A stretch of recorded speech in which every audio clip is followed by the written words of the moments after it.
Remember those days? Digging through dusty crates at record stores, just hoping to find that one song. Oh, yeah. You had to have it. Or the excruciating wait for a single song to download on dial-up. We're talking hours, people. Getting music wasn't always as easy. It's funny, right? We forget those days now. Everything's at our fingertips. Every song ever recorded. And that shift, it didn't happen overnight. No. Like a revolution. It really did. And it all started with a program called Napster. Napster. That name might spark a nostalgic twinge for some of you. For sure. Others, it might sound like ancient history. But trust me, Napster's story is one heck of a ride, and it changed how we listen to music forever. It really did. It's a story of a brilliant but chaotic idea, explosive growth, and a clash with an industry that just wasn't ready for the digital age. So let's rewind back to 1998. Imagine a cramped dorm room at Northeastern University, stacks of empty pizza boxes, and a sleep-deprived college student named Sean Fanning hunched over his computer. Sounds about right. This wasn't just any college kid. Fanning was coding a program that would soon shake the foundations of the music world. He really was. Yeah. What's fascinating is that Fanning's motivation was pretty simple. Frustration. He was tired of the limited options for getting music, Right. and they were expensive. CDs were pricey. Downloading individual MP3s, that was painfully slow. So slow. So slow. He basically thought, there has to be a better way, and decided to create that better way himself. Yeah. Enter Napster, a program that let users share their music files directly with each other over the internet. That's Napster. It was a peer-to-peer network, which was a relatively new concept at the time. It was, yeah. Instead of downloading music from a central server, you were connecting directly to other users' computers and accessing their music libraries. That's right. So instead of one record store, it was like everyone's computer became a record store, and everything was free. Yeah. No wonder it caught on like wildfire. Wildfire. Within a year, Napster had a staggering 80 million users. 80 million. 80 million. That's like the entire population of Germany at the time, all connected by this invisible network of music sharing. It was a cultural phenomenon. People were swapping songs, discovering new artists, and connecting with other music lovers in a way that had never been possible before. Never. Remember those late-night chats about music with complete strangers? Oh, yeah. It was a whole new world. It was. But while music fans were rejoicing, the music industry was having a full-blown meltdown. They were freaking out. Oh, yeah. Imagine the record executives seeing CD sales plummet while millions were suddenly getting their music for free. It was like their whole world was collapsing. It's important to remember the context here. The music industry was built on a model of physical distribution. Albums, CDs, record stores.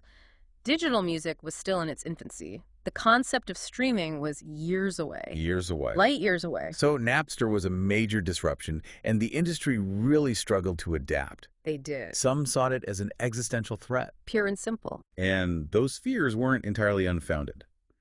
Napster was challenging the very notion of how music was valued and distributed. It was a power shift from the industry to the consumer. Yeah. And that was a scary prospect for those who held the reins. Absolutely. But Napster wasn't just about shaking up the industry. It was also about community, discovery, and the pure joy of sharing music with others.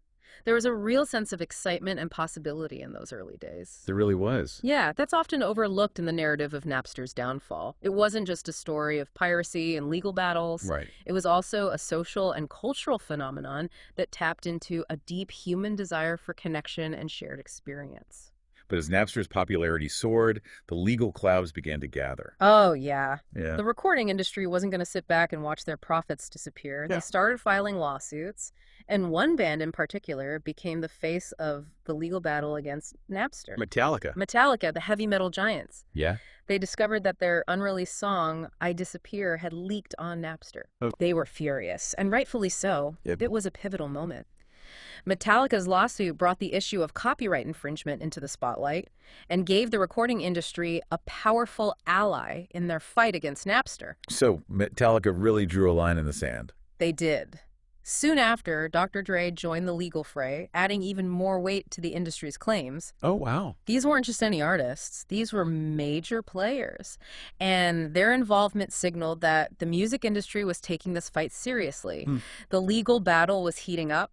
And for Napster, the clock was ticking. So we've got this David versus Goliath situation brewing. Yeah, A couple of college kids with a revolutionary program right. versus the entire music industry, Mm. armed with lawyers and a whole lot of clout. What happened next? Well, it's interesting because it wasn't a completely black and white situation. Okay. While the big record labels were gearing up for war, Right? there were others within the industry who saw Yeah. Napster as an opportunity, not just a threat. Really? Who was on Napster's side? Well, there was this woman, Allison Wenham. Okay. She represented a group of independent music labels at the time, Gotcha. and she actually saw the potential of Napster to help independent artists reach a wider audience. So not everyone was ready to burn Napster at the stake. Exactly.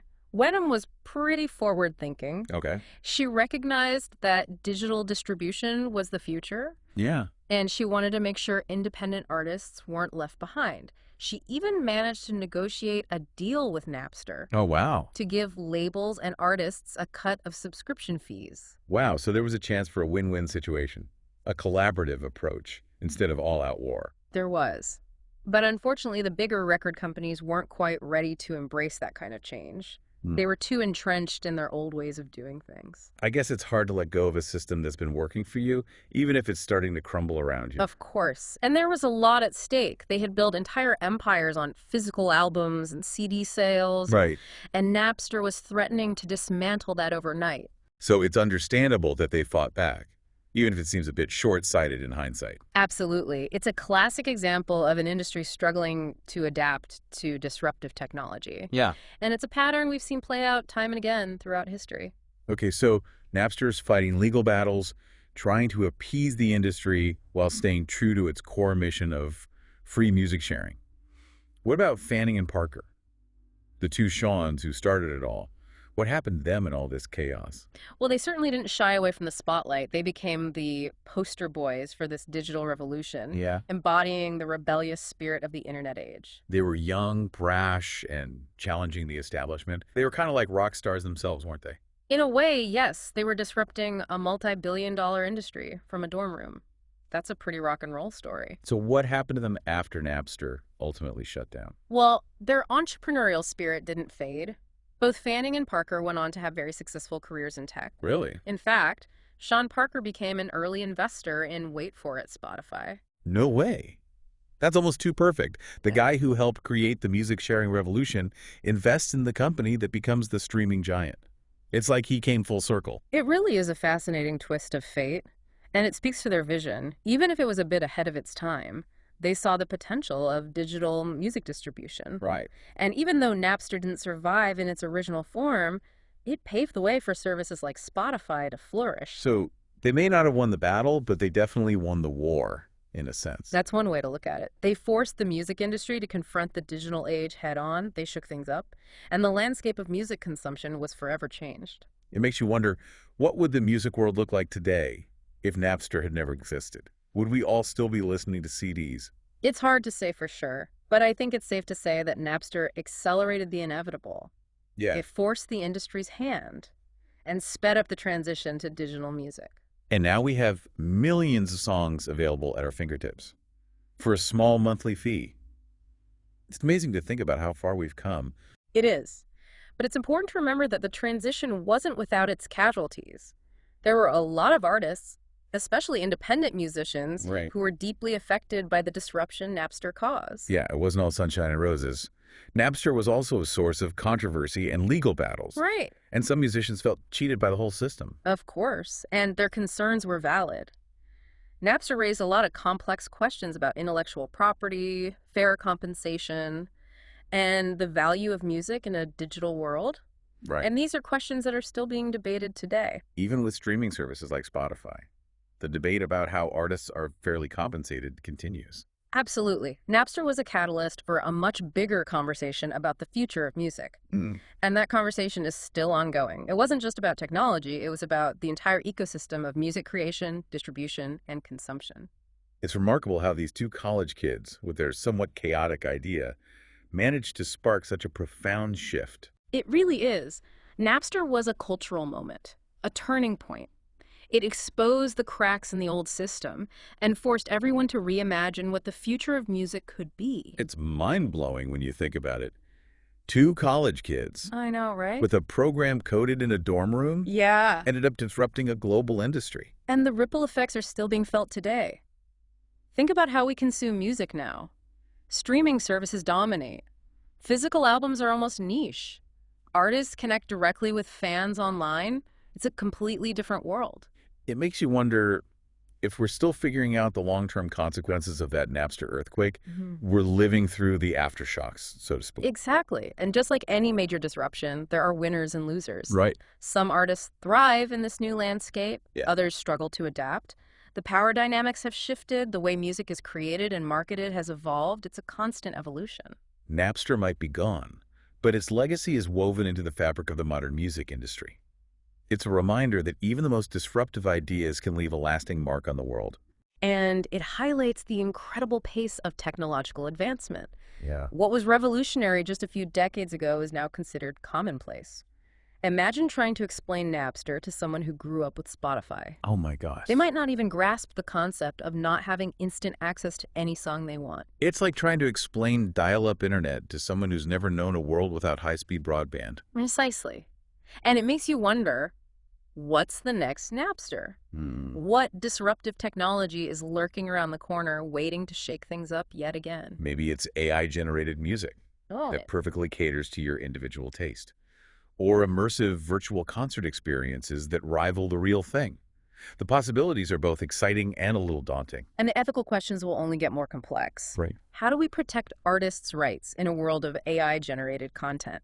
How do we ensure that the human element of music creation isn't lost in the pursuit of technological advancement? These are questions we'll need to grapple with as the music landscape continues to evolve. It's a wild ride, that's for sure. But that's what makes exploring these deep dives so fascinating.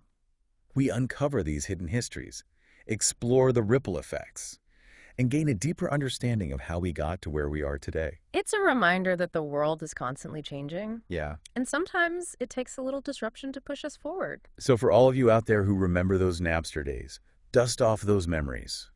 What was it like for you to suddenly have access to this vast library of music?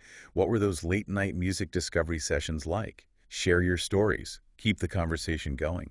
And for those of you who might be too young to remember Napster, Yeah. take a moment to appreciate how far we've come and maybe ponder what the next big disruption in the music world might be.